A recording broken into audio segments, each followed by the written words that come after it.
Excellent.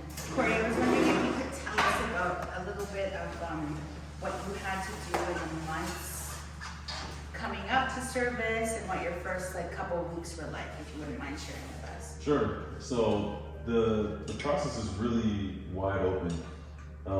You mentioned wanting to do different things in certain areas. There's all kinds of options for you to do things all over the world.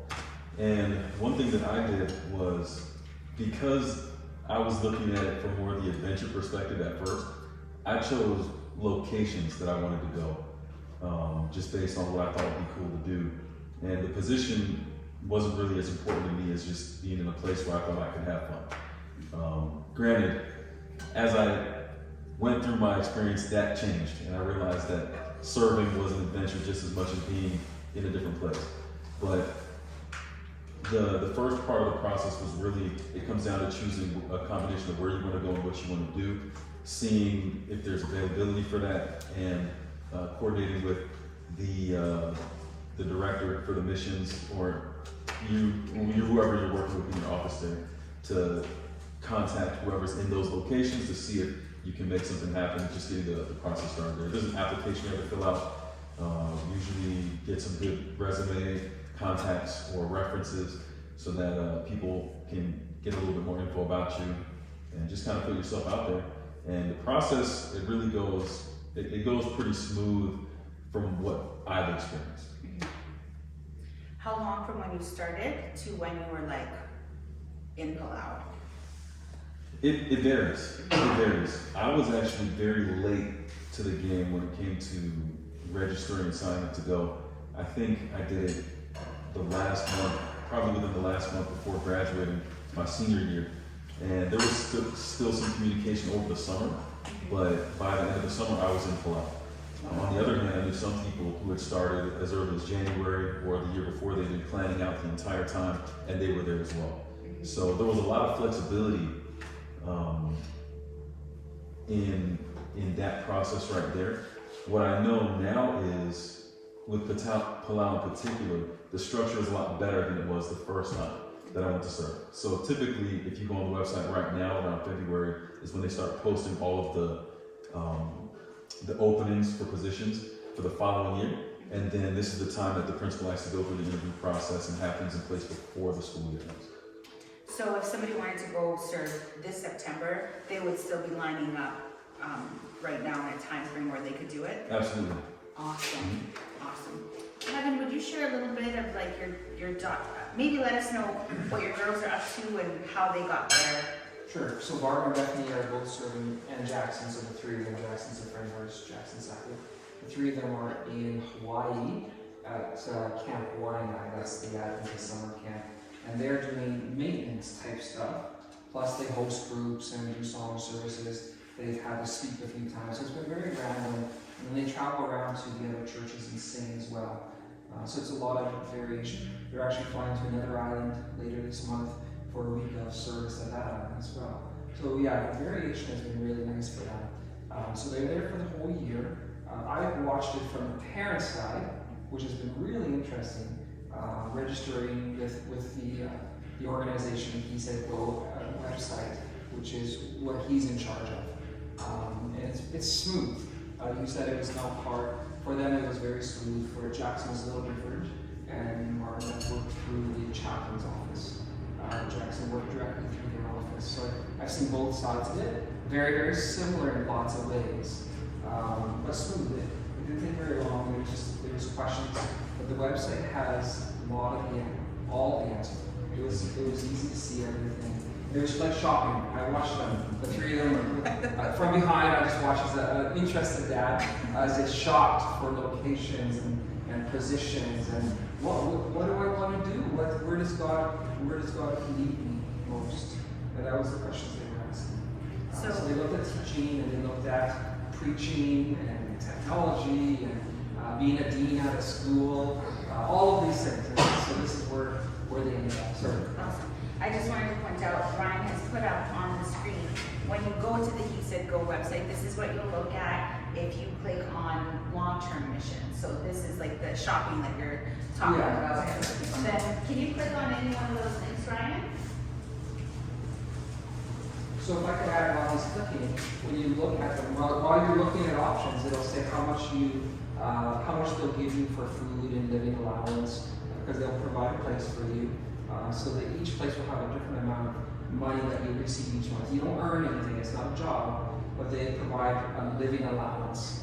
And so each place will have a different living allowance. You can kind of see if you actually start looking at the dollar amounts of what's that worth, and can I live off of that? I think I can. And so the people where you go, the receiving people who are there to receive you and help you live, they provide for your needs. So they have enough money. In fact, they have a car that they've been given. Not everywhere does that, but they have a car, a little apartment, and then a living allowance to that they pay for enough for food and gas. And Bethany ate really cheaply for a while so she could buy a surfboard. And so she bought her own surfboard. So, yeah. I hope that helps. Yes. Yeah. Mel, did you ever serve as a student missionary? No, but I actually was in the process of going to Milo Academy when they were doing task force meet, so that was like missions in Where is Oregon. Milo? In Oregon, if I'm not mistaken. So I had originally gotten a call from there because I had applied just to see what was available and what was within my interest. I had looked at the He Said Go website, I think, originally, and I think I just emailed like an email address that was there, and I went through an interview process with the dean there. And I think even at Campion Academy at the time, they were looking for an assistant chaplain, another task force position. So I had actually applied for that, and they had called me when I touched down in California, because I think at that point I decided I'm going to go to school instead. So yeah, so I've done that, but then I also did Cruise with a Mission for a few years as well. So that's more short term, not necessarily long term. And I was very lucky because it would happen in December during breaks usually, and at almost every port they just had a mission focus or something that we would be doing there. So that was really cool to do. Yeah. If I can modify a little bit what you just said. You said about task force being like missions. Oh, it is. It is. It is missions. I think it's because I was of gonna ask yeah. No, it is missions. I just think that because a lot of people don't think when they're going just to like the States, they necessarily have it in their mind like, oh, this is like a real mission club. I'm like, no, it is. Because again, this aspect of the living wage, I remember how much they were going to offer, and like they're just like, you're gonna live in the dorm though. I'm like, oh, okay, cool. That's fine. You're eating at our cafeteria. Oh, okay, cool. That's fine. Do I have a car? We have a car for all residents, but it's for medical emergencies. Okay, cool. So it can seem very, very different, but I think it's rewarding either way, depending on what you do. And as I was saying, like the girls, I guess, were looking at many different things. As I said, like I applied for like an assistant dean position as well as an assistant chaplain position, and those are same but different for sure. So it just depends what you're looking for. I have many friends that have taught a lot overseas in Micronesia, especially. I've had friends that have gone to Palau, Siak, had friends who went to Saipan, contracts for about a couple of years, Maria. Whitty, if you remember her. So there's so much opportunity. It's so great. Yeah. Yeah. One of our recent students was, I think, a dean. Dean. A dean at England? He wasn't in New Zealand. He was in Newbold. Yeah, Newbold, yeah. I just made it German. Newbold Academy. So in terms of like what your comfort level is, would I be right in saying that there's just a lot of variety? If you're like, the tropics sound intense, there's snakes, I'm gonna take a pass. England sounds safe, less snakes. Yeah. I'm more interested in that kind of scenario. Can you add anything to this? Yes. Well, I was about. Yeah. Sure. Can I ask for so his office is like you'd be calling them, sending them emails if you have questions. How long have you been in your position or working with a volunteer ministry? 17 years. 17. Are you 17? One of you is 17. You're 17. So when you came into the world, he moved into his office. You've been doing it your whole life, truly. You've been doing it your whole life. We deployed between 15 and 20,000 missionaries in that time period. Wow. And only 7 of those are Corey, so, you know. Some are repeat offenders. I've had the privilege of traveling to many countries, and almost every state in the United States. I still want to climb one of the Canadian mountains, but then it doesn't happen yet. You have to write, I know you're a Christian guy. you know somebody, you know somebody. I'll do that, but I'll do it on Corey's back. I wanted to give you an analogy of missions. We talk about foreign mission and domestic missions. And I went to a table one time, a booth, and I won't mention the university, Southern. and the young man was there, and, you know, not to put him down, but this is very typical of the mindset of young people. And he said, we don't make any distinction whether they're serving here on campus or over there on the other side of the world. They're all missionaries. And I said, well, praise God, and you do it that way. And I looked at 2 signs, 2 little table signs on the tables. And one said student mission, SM missionary, missions. The other one said task force. Why are you doing that? And he said, oh, snap. He didn't even realize what he had just done. These are student missionaries. These are task force. He said, no, dude, you got to change those signs. And I got this from Melissa Moore, good friend of mine from Southern. You know, and she gave me this analogy, so I can't take credit for it. She's an earnest, and she used to do like maybe 30 or 40 mission trips she did a lot of them. So for her to say that was very cool. She said, foreign missions is like someone with a flashlight, and you're going around in the dark area. That's a foreign missionary. He said the domestic missionary is like a lighthouse, and you need both of them. You need the lighthouse that will shine. So you need missionaries here in Burman University and this community, and you also need people that will go around the world.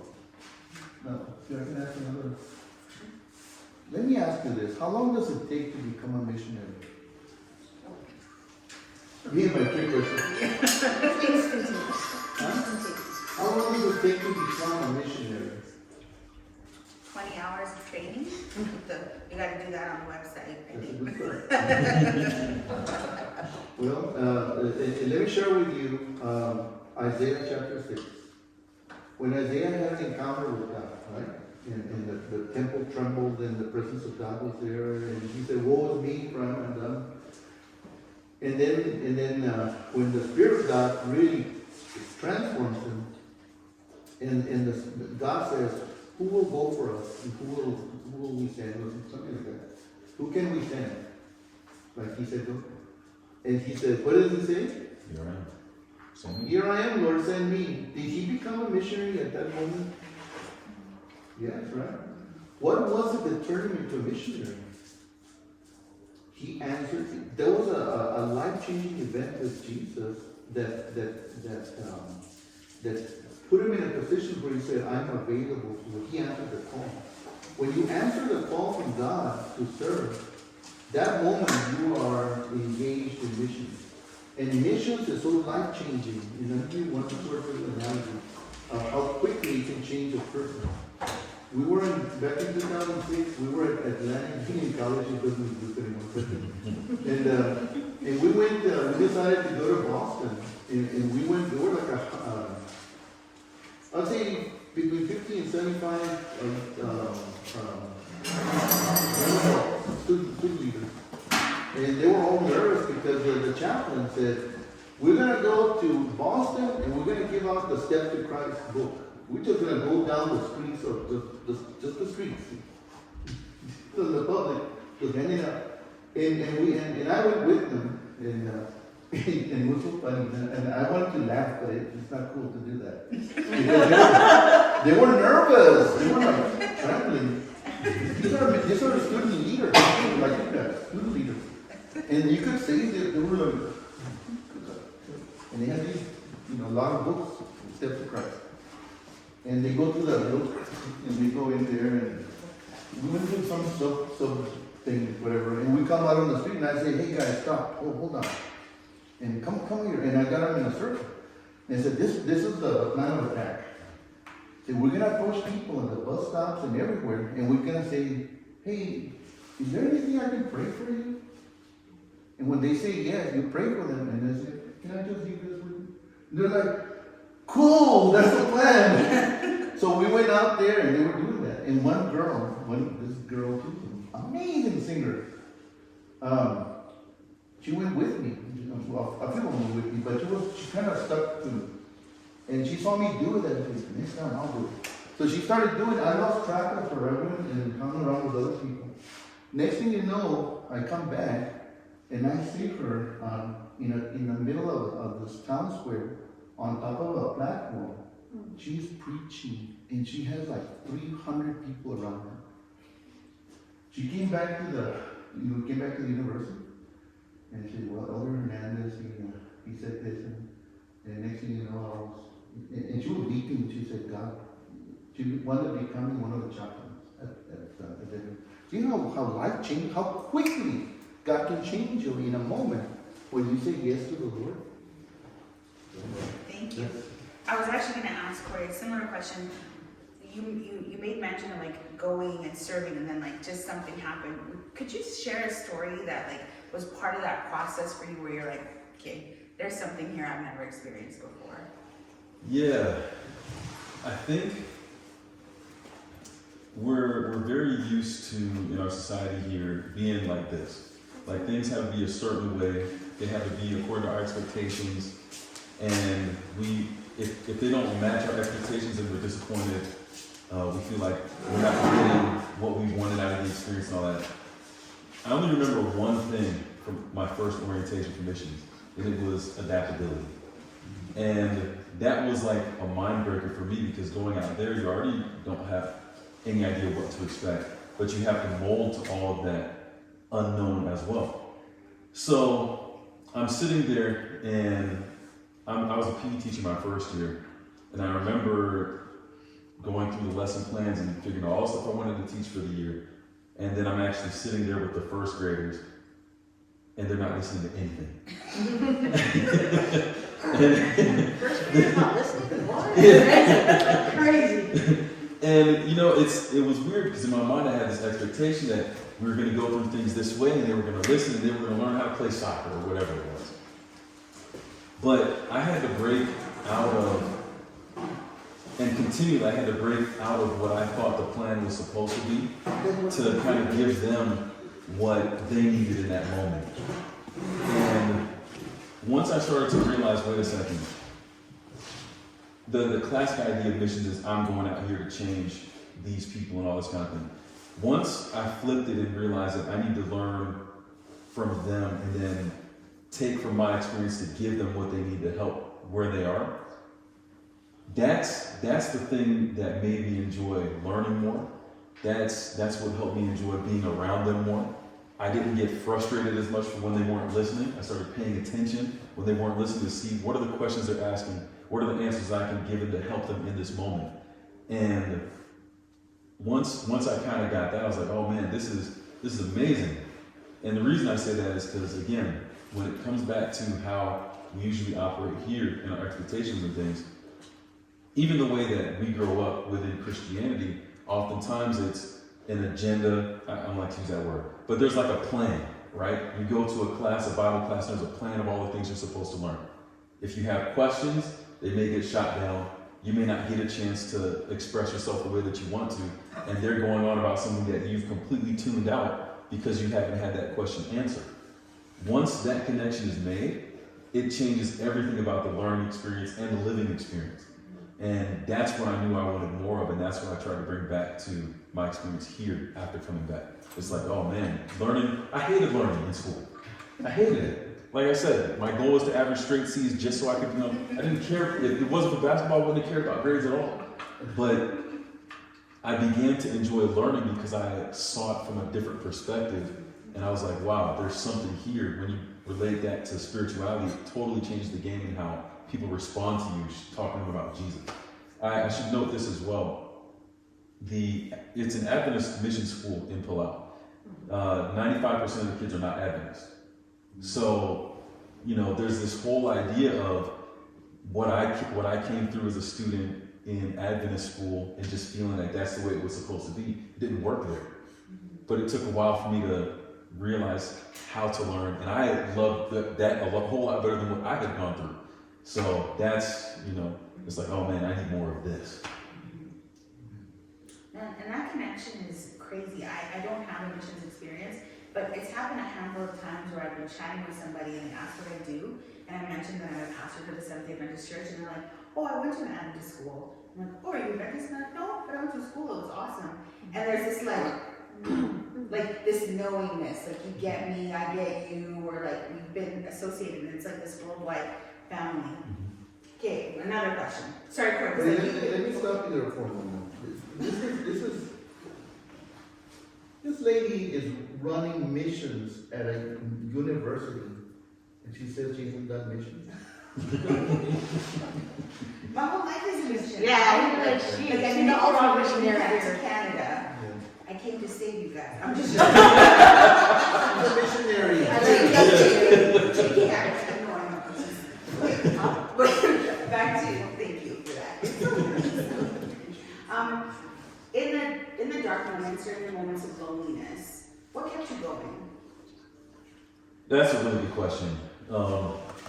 My grandfather passed away the year that I was a missionary, and that was very difficult. And it's funny because I saw my mentality change from when I got there to being out there throughout the year. As I said, it was just an adventure, something fun to do. But the more I opened up to the people, it's almost like I became one of them. I didn't expect them to accept me as one of their own, but they did. And so when it came to dealing with those hard moments, I realized that I had family there. I've talked with other missionaries who have dealt with loss and things like that, and the immediate reaction is, I need to go home and be with my family. But the whole idea, at least in my mind, of missions is that the people that you go to serve should become your family as well. There's energy and there's life that you can draw from them. And it's not to say that coming back to be home with your family isn't going to help, but to be frank, I'm not going to bring anyone back from the dead either. So when I think about the mission and the people that I have that chance to impact, there is something about saying, you know what, this is what I came here for, and realizing that in those moments, and there's so many things. Take a step back from this right now and think of their situation in the mission field. You're talking about students who have 12 or 13 different teachers every year. So their entire experience is seeing people come and go. They're lucky if half of the people connect with them. And they're looking at the missionaries and looking at the way that we respond to the struggles and the hard times in our lives, and they're taking note of those things. What am I telling them if the moment something gets too hard for me, I bail on them? Because I can tell you, the young people there have lost a whole lot more than I ever have. I knew high school students who didn't have any parents because they died in their 40s. It's incredible. And when we share the things that we're going through in our loss, it's empowering to them to see, you know what, I can make it through this. And it's tough, and I see him and he's struggling, but there's a way. And it's almost a reflection of the relationship that we have with God. That's what it comes down to. And I'm not saying that you have to have a strong one with God, because I wouldn't say that I did the first year that I was out there when my grandfather passed away. But there are these little moments that the students look at you and they say, wait, you're not here just to try to put your plan on us, but you're just like us. And you're going through the same struggles, and we can go through it together. And they end up looking up to you as a result. It's pretty, I don't even know a word to describe it, but Real. yeah, it's real. It's real. I like that. I like that. Because yeah, it's not like we're going out there to, I'm gonna make everybody an Adventist. Like, no. Can you talk about that a little bit more? Because like the video I found a little respectfully misleading, because it's like it sounded very evangelistic. How is your philosophy different from that? Okay. I'll say that I believe 100% that Jesus and Adventism can be appreciated by everybody in the world. Otherwise, the good news is not good news. So, from a factual standpoint, that has to be correct. But the thing that I had to realize was how. How is that correct? It's going to be, there's 8 billion people. There's 8 billion different responses, 8 billion backgrounds that we don't know. There's not going to be a cookie cutter religion that you can put on every single person and be like, okay, I gave you the formula. If you reject it, that's on you. It doesn't work like that. The illustration I'll give is from when I came back as a Bible teacher. Again, 95% non-Adventist. And I came in with my plan, how I was going to teach, how we were going to get through all the books by the end of the year. Started teaching the first couple of weeks, half my students were asleep. I couldn't figure out why they didn't care about what I had to say. Of course, the ones who wanted to get the good grades, they were paying attention because they wanted to get great.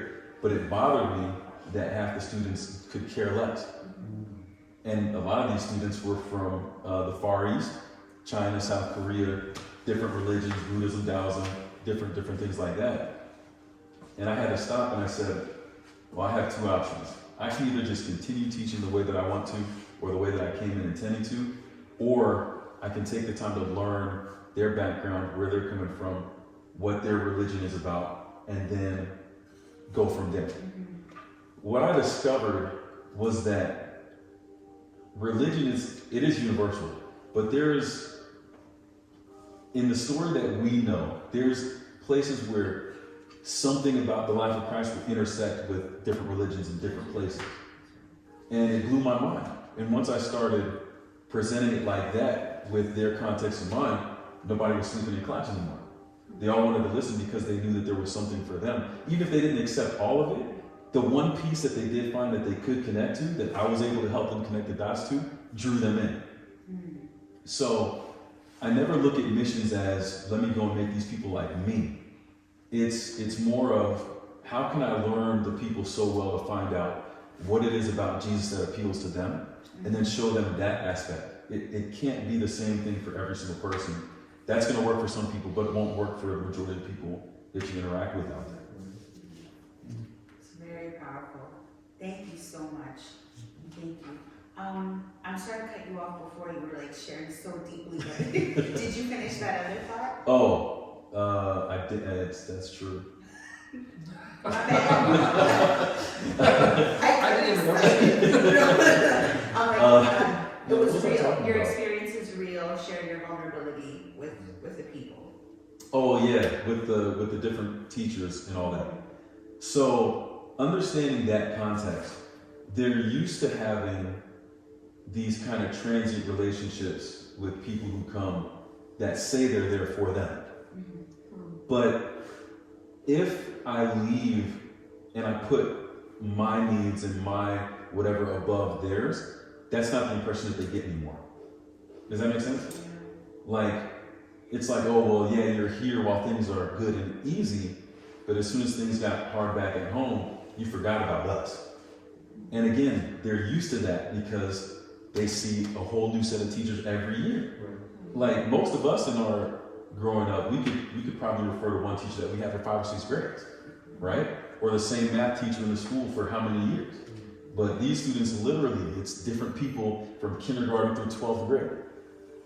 When people are willing to stay through their things, it shows them that, yeah, you can have these kind of transient things, but there's also deeper relationships and deeper connections that are being made. They start to see themselves as being more valuable. It's hard. Think about it for yourself. If you had to make a new friend group every year out of necessity, how good of a friend do you think other people would perceive you as? Oh man, this person's not a good friend. That's why they have new friends every year. What about a student with new teachers every year? It's the same kind of thing.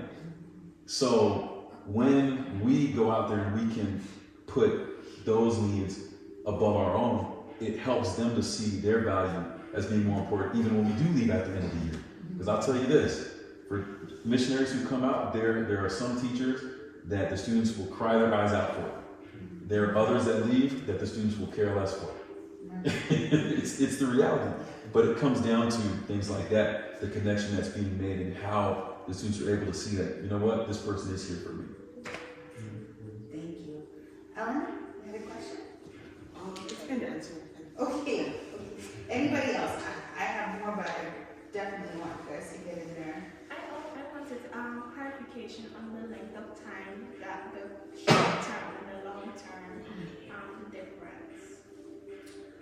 Short term is defined by us as less than 2 months. And long term is above. Now, if you go to a Adventist long-term mission, for them short term is 3 years or less. Oh. So, If you guys aren't familiar with Adventist frontier missions, my husband JR is like, they're like hardcore. Like, that's a little bit more like uncharted waters, you're learning a new language, like that's like incarnational kind of stuff. And this is a more, not, I don't want to use the word manufactured, but more like set in place. This is. Yeah, it's more structured. Yeah, thank you. yeah. Easier transition. The way we see ourselves, and we are almost like a partner or a cousin to ACS, Community Services. They are the first responders. If something happens out there, ACS or ADRA is going to be out there, first responders. And we try to, it's funny because universities say, can we go too? But you're not a first responder, you're not trained for that.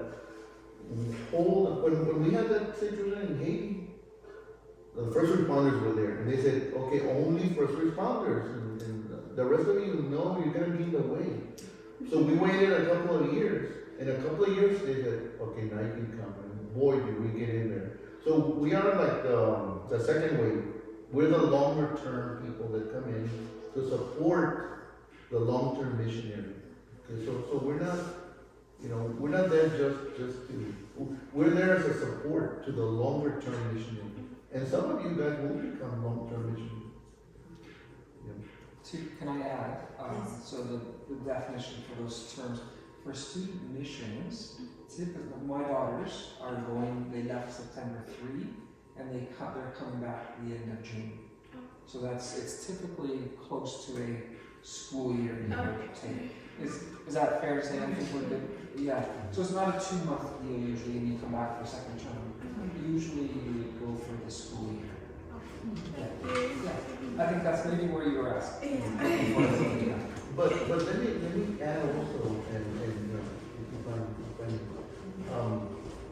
there was one year, I've seen this happen many times, but this guy got my attention because he was very tall and lanky. And it was in Hawaii at the orientation. And the mission director came up to me, Ernest, can you talk to him? He's like freaking out. And it was at night, it was Tuesday night, at the close of the closing ceremony. And he was outside in the balcony, and he was trembling, he was weeping, well not weeping. Guys don't know how to weep, right? He looks terrible guys don't know how to cry. And when I went out there and I said, hey man, you okay? He said, I've never been away from home. I'm missing my mom and dad already. And I told him, look, why don't you just go, just for 1 month, go check it out. Tell me how it is. And do a book report or something. Go check it out for 1 month and then come back. And he said, I can do that? He said, look, if you don't at least try, you're going to regret it. At least try. Go out there for just 1 month and go on a vacation. And he did. And he actually had to come back because his grandma got sick. But he raised the money. He went back to serve. Because is that initial, should I don't know. Try it and you'll change your life. Give it at least a chance. That's what I say. I did something during university that is not like it's luxurious compared to like missions. I went on ACS, Adventist Colleges Abroad, ACAs, Adventist Colleges Abroad. So I did 2 semesters in Segundo, Spain. My reasoning was, this is how I pitched it to my mom, to improve my Spanish. False. I was really trying to run away. So for me, it was that my dad had passed away, like everything was overwhelming. I was going to graduate at 21 with a theology degree. It's like a shallow show. So for me it was, and I'll name it this way, but then I want to frame it for you. It was, I needed to hit pause on my life just to catch my breath. and I spent a lot of time journaling, a little bit of time running away from God, but in the end, in the journaling and having some space to think, to just be away from my environment, I realized that the life that I was living was indeed the life that I wanted. But I just needed to sort that out with a little bit of space and time to do that. And perhaps I wasn't spiritually mature enough at that moment, not perhaps. I certainly wasn't spiritually mature enough to undertake something like missions. But I will say this, after years of ministry, often I'm not spiritually mature enough to do the task at hand. But the task matures me. So while I may be unprepared going into a thing, it is the experience of it, the being there, the expectations coming and having the opportunity to meet the occasion that prepares us. And many, many years later, 20 full years later, that time that I thought was just impossible to lose ended up being a gift so many times back to me, because it gave me just enough time that when I did start ministry, I was 22, like I was still a baby, but I had at least had the opportunity to ask myself, is this what I want? Why am I here? I'm here because I want to be here. I'm going to sort it out as I go along, but I just needed an opportunity to catch. I've sat with some of you enough in my office to know that sometimes it gets out of hand. Like sometimes it's almost the end of second semester of your third year and you're like, wait a minute, I graduated 12 months, I've been ready for this. This is an opportunity for you to continue your trajectory, but experience life layered in a way that grows you and encourages you and helps you see God at work in your life and the life of those around you. So that's my parallel life to missions, but similar in that I needed to just stop and take a breath. Anyways, any other questions? Because I'm chilling here in Macomb. I'm not planning on packing my bags, but you guys are toying with that idea, so maybe there's some like questions that are coming up. Now, who's that hand up? No? Okay. Totally. Yeah. Our next question. Okay, well, as we go on, I'll be sending emails to just encourage you guys to come and talk to me. But this is your opportunity. Any last calls? We're going to have food out. We're going to visit a little bit. But if you want to look, Ryan has been scrolling through. He has not stopped scrolling. That is how many opportunities there are. Just a couple of logistical things. As you work through your application process, you'll have two parallel things that you need to do. One is all of this stuff from the He Said Go website. The other is just applying through Burman. Burman will okay you move your name forward. That way you're covered in terms of insurance. We have some things to sort out in terms of people who have student loans and need to stay enrolled with a certain number of credits. When I do that, that makes it financially very accessible to people and what you need to fundraise in order to go, because you will need to do a little bit of that so that things like your plane tickets are covered, any emergency, we've got you. You still remain a Burman University student while you are away. Even if you graduated, but you were still Burman, so we are still accessible to you, and we're gonna relearn how we're gonna do that as we move forward. So that's just a couple of things that I wanted to mention. Ryan will keep scrolling. The donors will keep donating. Corey has one more thing to say, or however many, say all the things. Yeah, like I have to emphasize, like, this is funny because, as I said, I got into it looking at venture from the wrong perspective. I stayed in it because I realized it was a venture from the good perspective. This is something that, to me, I wish every single young person would do. For the reasons that you said and the reasons that we've talked about here, it's invaluable. Just the real world experience that you'll get. We're in a bubble. We don't get to experience a lot of things that don't flow with us.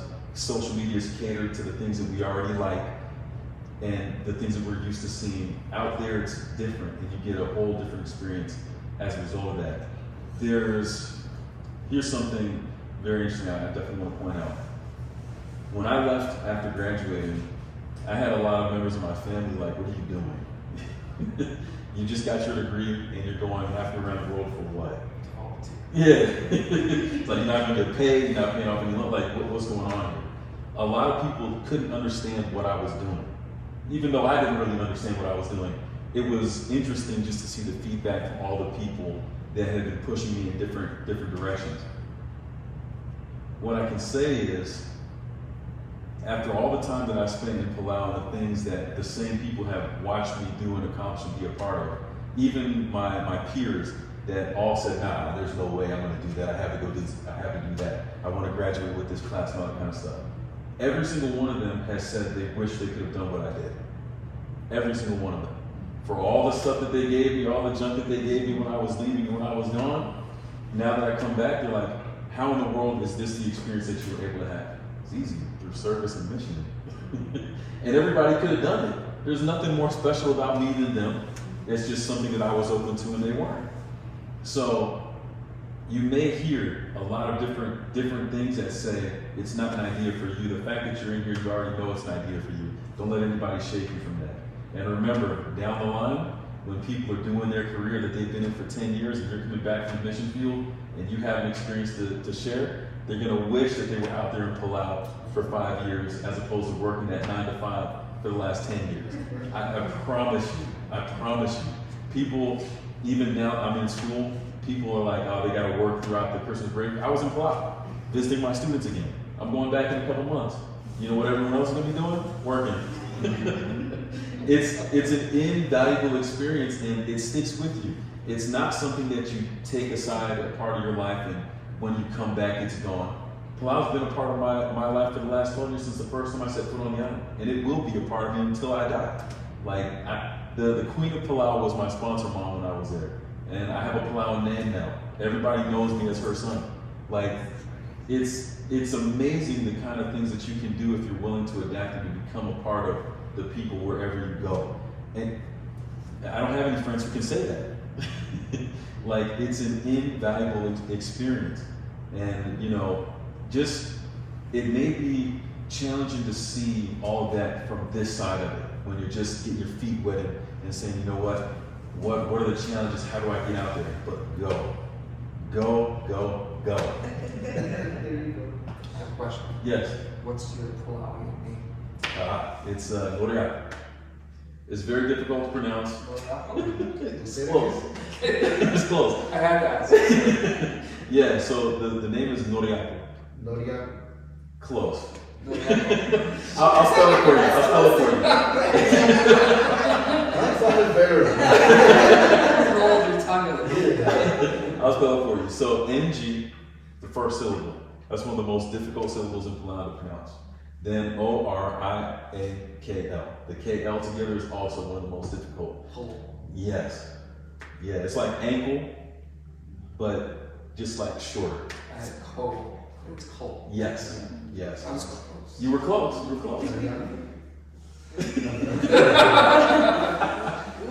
good. A new name. You were given a new name. That preaches, son. It does. That preaches. And get this. Oh man, she knew what she was doing.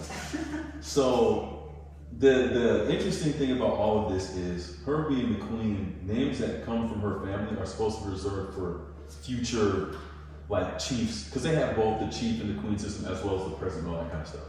They have both. But the names that are in that family are supposed to stay in that family and to be given to new chiefs and all that kind of stuff. The name that she gave me was from her great uncle, which was supposed to be reserved for a future chief. I'm not entitled to any of that. I'm American. But she still gave me that name. And the meaning of the name means taking a step ahead. So, yeah, it's like it's such a symbol of what my entire experience in Palau was, me taking a step ahead. But she gave it to me before I left to come back to the States. So again, it was taking a step ahead from that experience into what was next and so on. You're going so deep now.